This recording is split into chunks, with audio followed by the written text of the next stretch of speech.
Mae'r cloc yn ticio ac mae'n byd ni ar dan. Mae'n amser deffro. Llifogydd, tanau, newyn a thlodi. Dyma ein reality ni.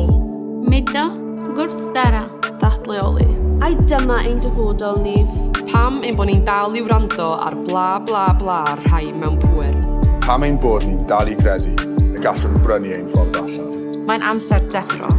Mae'n amser addo i newid. Fedrwn ni ddim gario ymlaen fel hyn. Mae gennym ni'r fraint i arafu, i leihau ein defnydd, i feddwl. I stopio'r cynnydd, achos nid ni bydd yn dioddef yn gyntaf. Felly dyma ein addewid. I newid ein ffordd o fyw. A galw am newid systemig mwyn yr rheini yng ngwledydd y de byd eang. Mwyn dyfodol ein cartref. Dechreuon wrth ein troi. Gan wneud y pethau bychain. A rhwng bwysau a'r gwmnïau a gwleidyddion i wneud y pethau mawr. Dyma'n addewid ni. Beth yw dy addewid di? Mae'n amser deffro.